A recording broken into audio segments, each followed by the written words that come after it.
A principled army captain endures a humiliating assault from a powerful general while quietly uncovering hidden corruption within the base. As tensions rise, his devotion to his disabled daughter anchors him through escalating danger and moral pressure. When a catastrophic mudslide strikes during a training event, he must battle both nature and the consequences of others' wrongdoing to protect her. As the aftermath unfolds, loyalties shift, secrets surface, and the captain's pursuit of truth forces a reckoning across the chain of command, all while holding on to integrity, courage, and the fierce love that guides every choice he makes.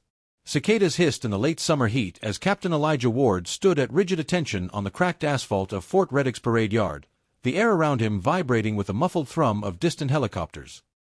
He felt the weight of every watching eye, each soldier waiting for the confrontation they sensed pulsing beneath the surface. Elijah had survived active combat tours, insurgent ambushes, and the quiet indignities of being underestimated, yet nothing prepared him for the moment General Marcus Hale stepped forward, jaw clenched, authority radiating like a heat wave. Hale's shadow stretched long across the yard, swallowing the sunlight that had clung to Elijah's boots only moments before. There was something calculated in the general's approach, a slow predatory glide that made the crowd hold its breath. Hale had a reputation for crushing insubordination with theatrical brutality. But Elijah had submitted no insubordinate report. He had, instead, uncovered procurement irregularities, missing equipment, falsified readiness records, and quiet transfers of funds that tied back to Hale's command. He had filed only a preliminary inquiry, yet even whispers of military corruption traveled faster than orders. The slap cracked through the yard like a rifle shot. Elijah didn't flinch, though the sting rippled across his cheek in a burning wave. Gasps scattered through the formation. Some soldiers stared in disbelief, others dropped their gaze, pretending not to see the raw abuse of power. Hale leaned close, his breath sour with rage as he murmured threats meant to break a lesser man. But Elijah's stillness was not fear, it was resolve. Behind his eyes flickered the face of his daughter Sophie, fragile yet fierce, depending on him always to choose integrity. Sophie Ward had been born with a neuromuscular disorder that weakened her legs but never her spirit. At 9 years old she moved with braces strapped to her thin frame, navigating the world with careful determination and an imagination bright enough to illuminate any darkened room. Elijah had promised her since infancy that he would show her a world where courage meant truth, even when truth carried consequences. That promise steadied him now as Hale stepped back, smirking, confident the humiliation would silence him. But silence had never been Elijah's path. Sacrifice was. Later that afternoon, as storm clouds stacked like bruises over the training field, Elijah retreated to the motor pool where Sergeant Lena Brooks waited, arms crossed, jaw tight with fury on his behalf. She had witnessed the slap, recorded it instinctively, and now the footage pulsed like a live grenade in her pocket. "He can't bury this," she said, voice low. But Elijah knew Hale's reach stretched into every administrative corridor. The general's influence could smother investigations, distort records, and punish anyone who dared pull at the threads of his misconduct. Still, Elijah's resolve sharpened beneath the pressure. He told Lena to keep the footage safe but hidden, not yet unleashed. He sensed a larger story, a deeper rot beneath Hale's polished uniform. The slap was not merely anger, it was fear disguised as dominance. Someone who felt untouchable did not strike a man in public unless terrified of exposure. That fear meant Elijah was closer to the truth than he realized. A storm rolled overhead, thunder grumbling like a warning, and Elijah felt the churn of destiny tightening around him. That night, Sophie arrived on base with a school group touring the facilities, unaware of the chaos surrounding her father. She greeted him with a smile wide enough to split the darkness, leaning heavily on her braces but moving faster than she should. Elijah carried her to the visitor center, heart aching with pride and fear. He didn't tell her about the slap, nor the corruption he was quietly unraveling. She was too young to bear that weight. Instead, he let her chatter about her drawings, mud-splattered landscapes she imagined exploring someday without limits. The next morning dawned heavy with humidity, the scent of wet earth rising from the training grounds where Sophie's group planned to observe a field drill. Elijah felt unease prickling under his skin as he escorted her to the observation ridge. Rain-soaked soil clung to boots, and the ground sagged under the previous night's deluge.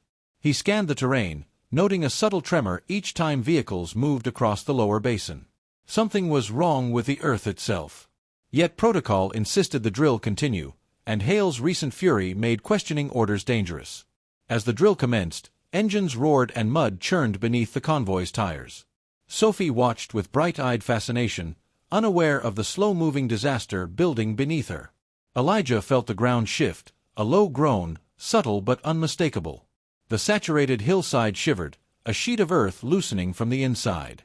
In that instant, time split. Elijah turned toward Sophie, already reaching for her, even before the first chunk of terrain tore free. The land began to collapse, mud surging forward like a living thing hungry to swallow everything in its path. Soldiers shouted, vehicles screeched to halts, and the crowd scattered in panicked waves, but Sophie stood frozen, unable to move quickly enough. Elijah sprinted, boots pounding against trembling earth, every breath a prayer fused with fear. He would not lose her, not to fate, not to failure, not to the consequences of Hale's corruption that had left the terrain uninspected. As the mudslide roared closer, the world narrowed to nothing but father and daughter, courage and consequence, truth and survival. And in that narrowing, Elijah felt the first spark of destiny's reckoning ignite. Behind him, Hale watched the chaos unfold from the command platform, his expression tightening as he realized the disaster threatened more than personnel, it threatened exposure. Elijah saw the general's face only for a heartbeat, but it was enough to confirm every suspicion he carried. The mudslide was not just nature's wrath, it was the result of ignored warnings and falsified inspections. And now, with Sophie's life hanging in the balance, Elijah felt the weight of truth demanding action. He moved before thought could follow. The world convulsed in a roar of collapsing earth as Elijah surged forward, closing the distance between himself and Sophie with a desperation that hollowed every beat of his heart. Mud swallowed the lower training basin, devouring vehicles and scattering soldiers in its path, an unstoppable surge of brown, churning weight. Sophie's eyes were wide, terrified, her legs locked in place as the hill gave way beneath her braces. Elijah leapt the final stretch, scooping her into his arms as the ground cracked open behind her with a jagged groan. The force of the mudslide hit his back like a living fist, knocking him sideways and driving his boots deep into shifting soil, but he held her tight, refusing to yield. He pushed forward through thigh-deep sludge, Sophie clinging to him, her fingers trembling against his uniform. "Hold on, baby, hold on," he whispered, voice steady despite the chaos swallowing the training field. Behind him, shattered crates and half-buried soldiers shouted for help as the wave continued its relentless advance. The mud was thick, sucking at his legs, trying to anchor him to the collapsing ground. Every step felt like dragging through cement, but he forced himself onward, breath sharp, muscles burning, heart thundering with a singular purpose: get Sophie to stable ground.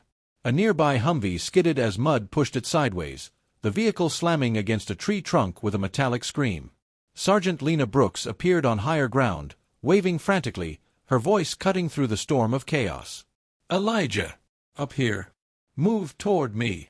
Her boots dug into firmer earth as she extended her arm, bracing herself against a boulder slick with rainwater. Elijah fought toward her, each step a strained negotiation between momentum and resistance. Mud surged around his waist now, a suffocating pull threatening to drag him down. Sophie buried her face into his shoulder, crying, "Daddy, don't let go!" He tightened his grip, refusing even the idea of letting her slip away. Then another rumble, deeper, darker, shook the hillside. A second section of earth shivered loose above them, sending a fresh cascade of soil and debris roaring downward like a second wave. Lena screamed a warning. Elijah looked up, instinct calculating in an instant. He would not outrun this one. With a grunt, he lunged sideways, shielding Sophie beneath his body as the next surge slammed into them, burying his legs completely and knocking the breath from his lungs. Pain radiated up his ribs, but he kept her head above the muck, refusing to let the mud consume her. Lena slid down the slope, ignoring the danger as she clawed her way toward them. She reached Elijah, grabbed Sophie first, and lifted her onto firmer ground before returning for him. "Give me your arm," she yelled.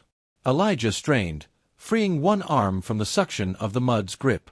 Lena pulled with all her strength, mud resisting like a living monster unwilling to surrender its prey. Inch by inch she dragged him free, his legs screaming with pain as they finally tore loose from the mire. As they collapsed onto solid earth, Sophie wrapped her arms around Elijah's neck, sobbing into his shoulder. Emergency alarms blared across the base. Medics rushed to rescue trapped soldiers still sinking in the lower basin.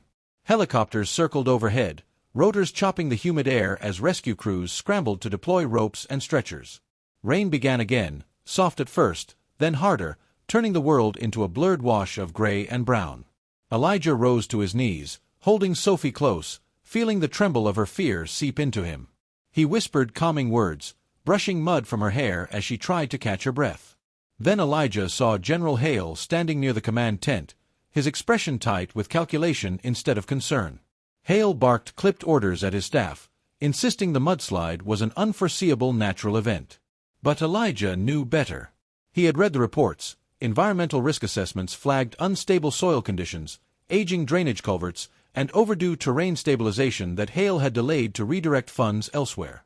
Those ignored warnings had now tried to swallow his daughter. Rage simmered beneath Elijah's shaking breath, quiet but scorching. Medics approached them, checking Sophie's legs, feeling her pulse. She was shaken, bruised, but alive. One medic gently lifted her into a stretcher, but she refused to let go of Elijah's hand. "Stay with me," she whispered. He walked beside her as they carried her toward the medical truck, mud dripping from his uniform in heavy clumps. Lena trailed behind them, her face pale with adrenaline and fury. When Sophie was secured inside, Elijah stepped back, chest tight with conflicting emotions, fear, anger, and a renewed, sharpened determination. Lena moved beside him. "This wasn't just a freak accident," she said quietly. "This is on Hale. You know it. I know it. And now half the base is thinking it too." Elijah nodded, jaw locked in grim agreement. The mud still clung to his skin like a reminder, thick and cold, a physical echo of the corruption he'd nearly uncovered. Mud had been a symbol of his humiliation under Hale's hand. Now it symbolized something far more dangerous, the consequences of Hale's lies. As Sophie was driven to the base clinic, Elijah marched straight toward the command tent. Soldiers stepped aside, some offering silent nods of respect. Others watched with conflicted eyes, knowing the power imbalance he was about to walk into. Hale stood with several officers, issuing rapid orders meant to control the narrative. Elijah stopped before him, mud-soaked, chest-heaving, anger radiating from every inch of him. "You ignored the soil reports," Elijah said, voice low but cutting. "You falsified readiness logs. You left this terrain uninspected. Your choices nearly killed my daughter." Hale's jaw twitched, a micro-expression of guilt quickly buried beneath arrogance. "Watch yourself, Captain. You're emotional. Understandable, but emotional. The last thing you need is to say something you'll regret." Elijah stepped closer, refusing to be intimidated. "The last thing I need is another child buried because you're protecting your reputation." A tense silence fell. Officers exchanged glances, suddenly unsure which direction authority tilted. Hale narrowed his eyes. "You're out of line. And you're out of excuses," Elijah replied. Lena appeared behind him, recording device in hand, not openly, but visibly enough that Hale understood the implication. Truth was no longer something he could crush with a slap. It had shape now, momentum, witnesses. And Elijah, covered in the mud that nearly stole his child, looked like a man who had nothing left to fear. In that moment, the air shifted. Hale sensed it too, the balance changing, the ground beneath him beginning to give way just as the hillside had. The mud had revealed more than corruption. It had revealed the cost of silence. And Elijah Ward had no intention of being silent anymore. The clinic smelled of antiseptic and rain-soaked earth when Elijah stepped inside, his boots leaving watery prints across the tiled floor. Sophie lay in a narrow bed near the window, wrapped in warm blankets, her dark hair damp from both rain and tears. Machines hummed softly beside her, monitoring her breathing and heart rate. When she saw Elijah, her face brightened in a fragile way that made his chest tighten. He moved to her side immediately, brushing his hand along her cheek. "I'm right here," he whispered. Outside, storm clouds still churned, thick and bruise-colored, as if the sky itself had not yet made peace with what had happened. Sophie's voice, small and trembling, broke through the clinic's quiet. "Daddy, is it my fault? I slowed us down." Elijah leaned close, taking her hand gently. "Listen to me. None of this is your fault. You were brave. You held on." She looked unconvinced, eyes drifting to her braces lying on the floor beside her bed. Mud still clung to the straps in hardened flakes. Elijah hated that the world demanded strength from someone already fighting battles her body never asked for. While he comforted her, Lena Brooks paced near the nurse's counter, speaking quietly with a medic. She kept glancing through the glass doors toward the command building, where Hale had retreated hours earlier. Every minute that passed without consequences felt like the general was slipping further from justice. When she returned to Elijah's side, her face was set in determined lines. "You know he's already crafting his defense," she muttered. "He's calling this an act of God, blaming the rain patterns, the drainage system, anything but his own tampering." Elijah clenched his jaw, his next breath uneven. "He can spin the story, but he can't erase what happened to Sophie." Lena nodded, lowering her voice. "I talked to one of the engineers from environmental assessment. Off the record, he admitted the stabilization reports were falsified. Hale doctored the signatures." Elijah felt the weight of that truth press against him like another mudslide, steady and suffocating. "We need proof," he said. Lena's eyes were fierce. "We have more than proof. We have a motive." Hale redirected the funds into a private contracting deal. "One he's been hiding." As she spoke, Sophie drifted asleep, her breathing deepening, exhaustion pulling her under. Elijah brushed a stray hair from her forehead, then rose slowly, shoulders heavy but resolve sharpening. "We take this through proper channels," he said. "But we need someone higher." Lena nodded. "General Victor Reddick arrives tomorrow for his readiness inspection. If he hears what Hale's done, if we show him the documentation, you might finally have someone who will listen." Elijah stared at her, the plan forming with deliberate precision. Reddick was known for his integrity, his intolerance for corruption. If anyone could dismantle Hale's shield of influence, it was him. But Elijah also knew approaching a general with accusations required more than courage. It required airtight evidence. Evidence Hale had spent years burying. Hours passed. Rain softened against the clinic roof, turning into a steady whisper. Elijah stayed beside Sophie until she fell into deeper sleep, then carefully stepped out into the dim hallway. Lena followed. She handed him a small flash drive. "This has everything I could get without triggering alarms: terrain analyses, maintenance logs, drainage reports, procurement inconsistencies. And the footage of the slap."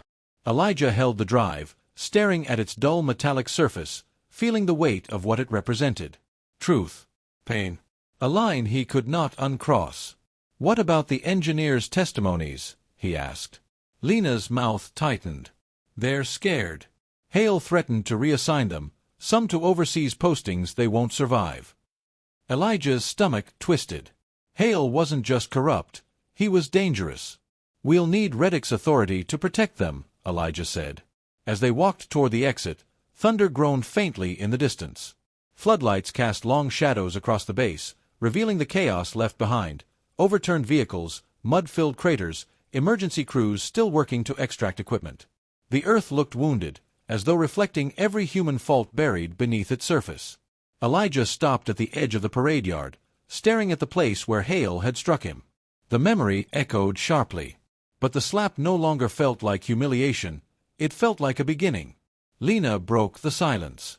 "You know he's going to retaliate when he learns you're going to Reddick." Elijah nodded. "He can try. But he's already crossed a line he can't step back over." His mind returned to Sophie's terrified scream as the mud roared toward her. That moment had burned away his hesitation, leaving only clarity. Hale's corruption was no longer just a procedural violation, it was a threat to lives. A threat to his daughter. And Elijah Ward had never bowed to threats. They walked together toward the operations building. Inside, officers hurried between rooms, coordinating recovery efforts. The atmosphere buzzed with urgency and unspoken tension. Everyone knew the mudslide wasn't normal. Everyone also knew better than to say it aloud. Elijah and Lena approached a desk sergeant who looked up nervously. "Captain Ward," he said, glancing at the mud still clinging to Elijah's uniform. "You should be resting." "I need access to the network archives," Elijah said. "Level 3 clearance." The sergeant hesitated. "Sir." General Hale locked down the archives after the incident. "Said it was temporary." Elijah exchanged a look with Lena. Lockdown meant Hale was already destroying evidence. "We don't have time to wait," Elijah said. His voice was quiet but carried the weight of command. "Open the archives." The sergeant swallowed. "Sir, I could face disciplinary action." Lena leaned forward. "And if you don't, you might face something worse when the investigation lands. Help us do the right thing." The sergeant hesitated, then nodded and entered his access code. The archive doors clicked open.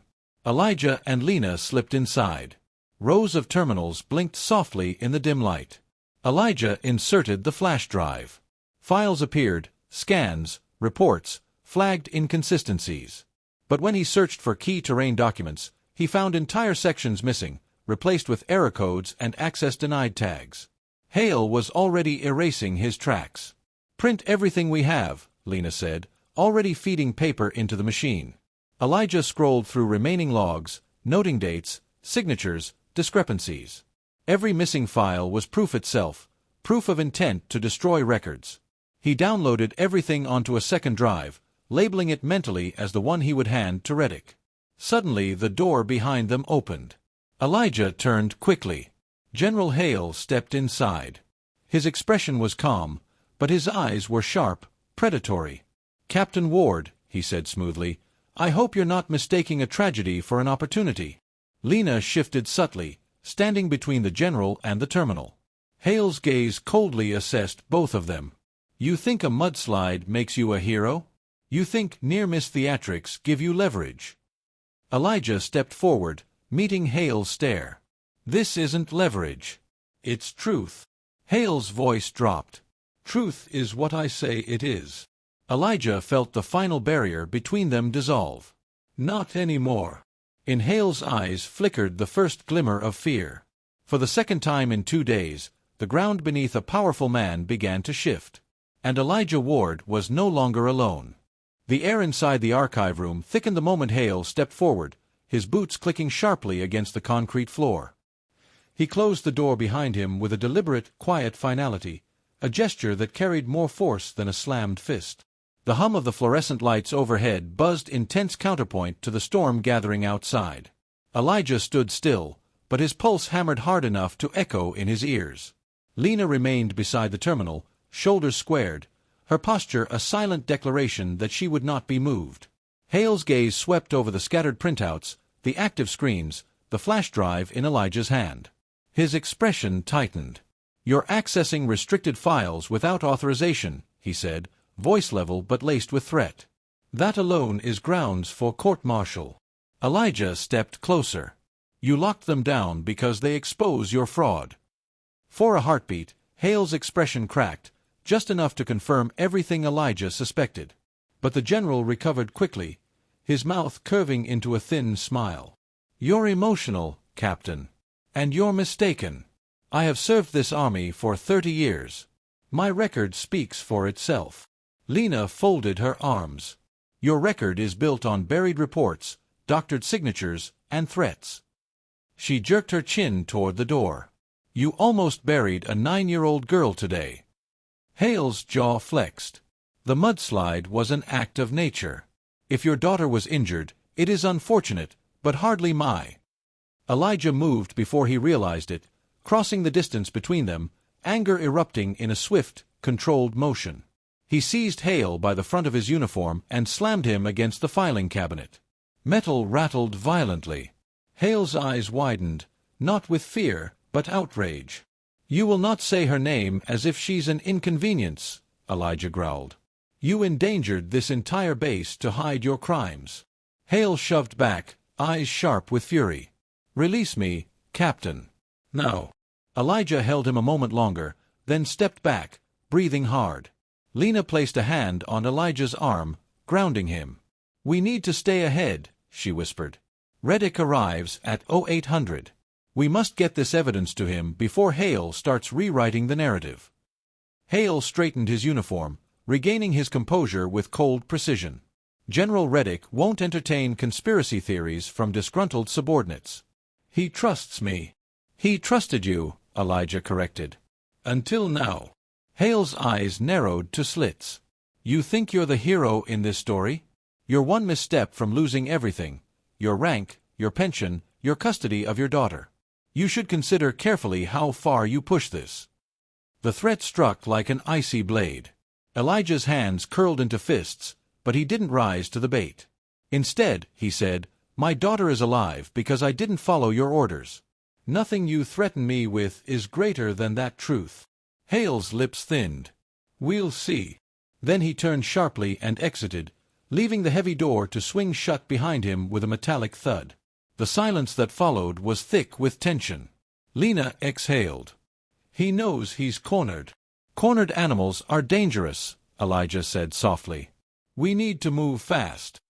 They gathered the documents, storing digital copies on multiple drives, hiding one inside Elijah's boot, one in Lena's jacket, and one taped beneath a loose tile in the archive room. Elijah locked the printed reports inside a weatherproof folder and tucked it under his arm. This evidence wasn't just proof, it was a lifeline for every soldier Hale had endangered. Outside, wind ripped across the parade yard. Floodlights wavered in the storm, shadows slicing across the grounds like restless spirits. Elijah and Lena hurried across the base toward the clinic. He needed to check on Sophie before the confrontation to come. Every step felt longer than the last, as if the earth itself resisted what was coming. Inside the clinic, Sophie was awake, propped on pillows, her braces cleaned and resting beside her. She smiled when she saw her father, though her eyes were rimmed with exhaustion. "Daddy, are you okay?" she whispered. Elijah knelt beside her bed. "I'm here. That's all you need to worry about." Sophie reached for his hand, squeezing with surprising strength.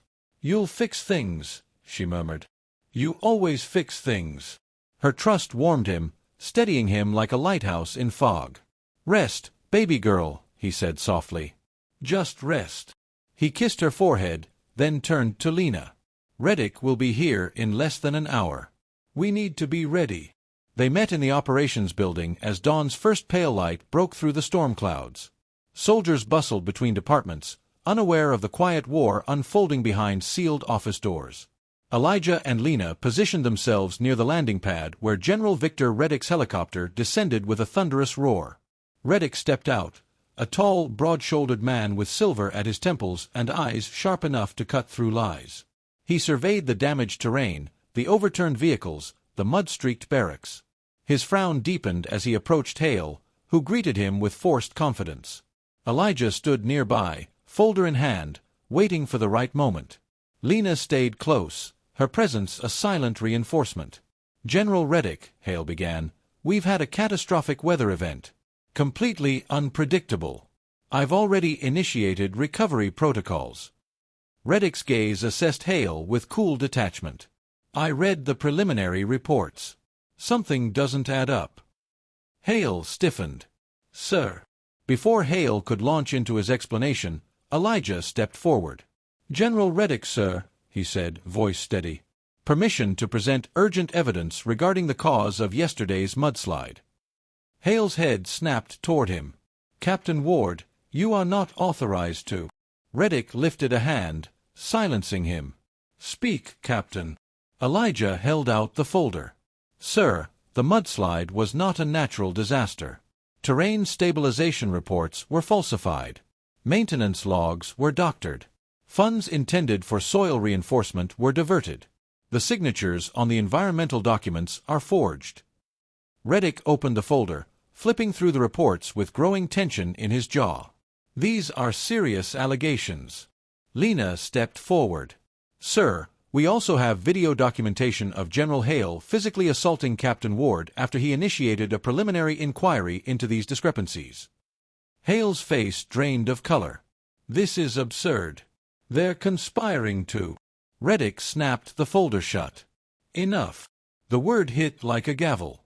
"General Hale," Reddick continued, voice cold, "until an immediate investigation is conducted, you are relieved of duty. All command authority is suspended." Gasps rippled among nearby officers. Hale reeled as if struck. "You can't." "I can," Reddick said sharply. "And I will." Military police stepped forward to escort Hale away. As they took him by the arms, Hale glared at Elijah, not with triumph or power, but with the raw, cornered fury of a man whose lies had finally met daylight. "You think this is over?" Hale hissed. "You have no idea what you've started." Elijah met his gaze calmly. "What I started was the truth." When Hale was led away, Reddick turned to Elijah. "Your daughter, she's stable?" "Yes, sir." Reddick nodded. "Then you should be with her. The investigation starts now. And, Captain," his voice softened slightly, "you did the right thing." Elijah exhaled for the first time in hours. Lena smiled, tension easing from her shoulders.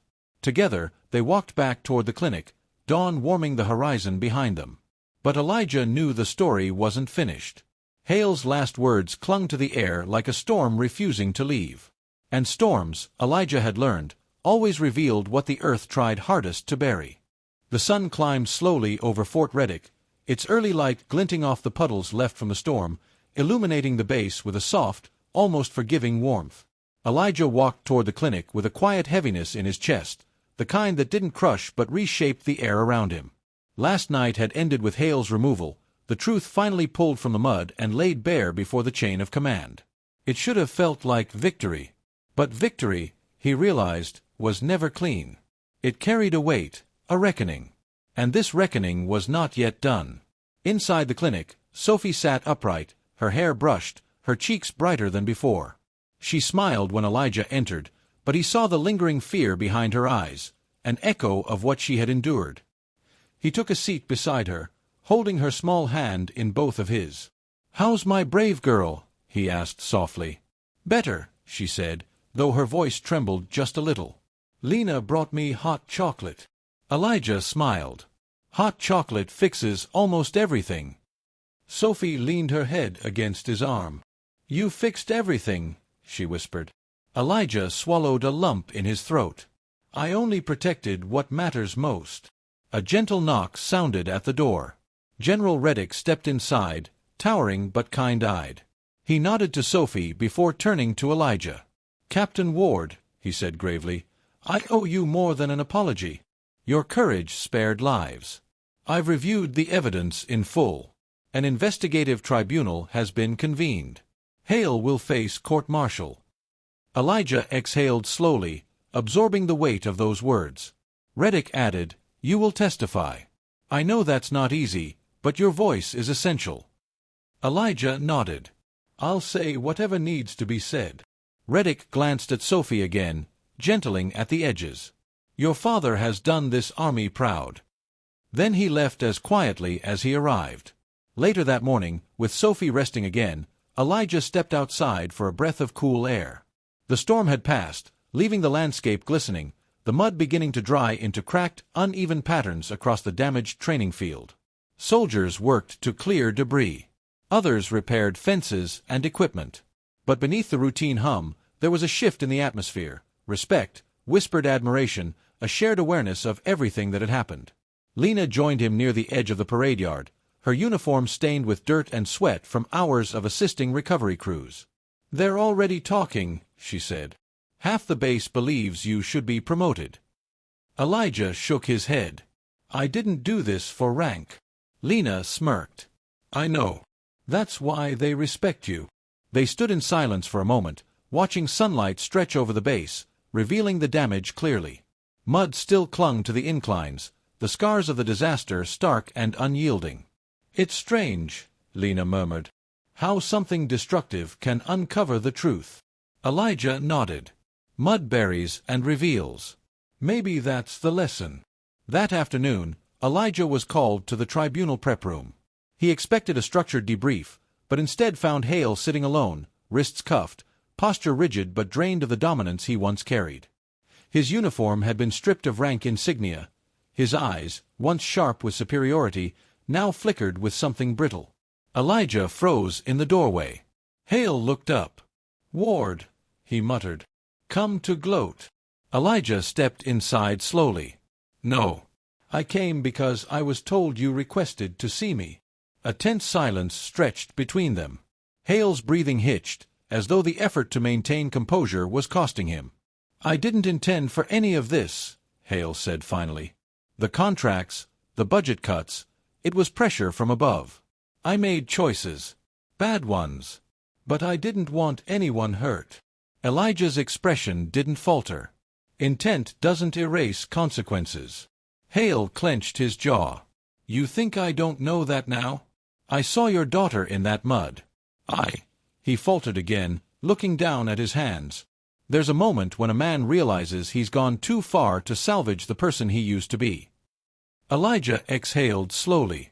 You had chances to turn back. Hale nodded bitterly. And I ignored every one. He looked up, eyes bloodshot.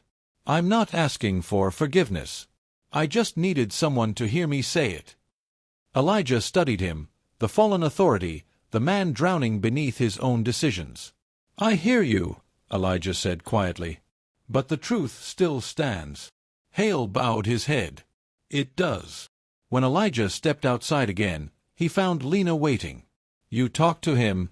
She asked. Elijah nodded. He's not the monster I made him in my mind. Just a man who chose power over responsibility. And it finally broke him. Lena sighed. What happens now? Elijah gazed across the base. Now we rebuild. In the days that followed, investigations unfolded swiftly. Engineers came forward with recorded statements. Procurement officers submitted corroborating evidence. Hale's network of falsified documents unraveled like seams tugged loose. Elijah testified before the tribunal, his voice steady as he recounted the slap, the threats, the mudslide, the near loss of Sophie. At one point he paused, the memory rising too vividly, but he pushed through, knowing every word mattered. When the tribunal adjourned, Elijah stepped outside into warm sunlight. Sophie sat in a wheelchair waiting for him, her small hands folded in her lap, bright eyes searching for his. He knelt before her, pulling her gently into an embrace. It's over, he whispered. Truly over. She rested her head against his shoulder. Can we go home soon? He smiled. Soon. Very soon. Lena approached, hands in her pockets. Reddick asked me to tell you, your inquiry into the terrain stabilization will be used to reform inspection processes across all regional commands. Elijah blinked, surprised. I didn't expect that. Truth has ripples, Lena said. Yours reached far. That evening, Elijah walked with Sophie to the ridge overlooking the training field. The sun dipped low, painting the sky in amber and violet. The mud had begun to dry, firming into hardened patterns, evidence of destruction, but also of survival. Sophie traced one of the dried ridges with her fingers. It looks like the earth is healing, she whispered. Elijah wrapped an arm around her shoulders. It is. Slowly. A breeze rustled through the grass, carrying the scent of rain and renewal. Sophie looked up at him. Daddy, are you okay? He paused, letting the question settle. For the first time in weeks, his answer felt true. Yes, he said. I think I am. They watched the last light fade across the field. Father and daughter, survivors of truth and storm, standing together on ground that had tried to swallow them but instead revealed everything that mattered. And as night settled, Elijah felt something soft and steady rise within him. Peace at last.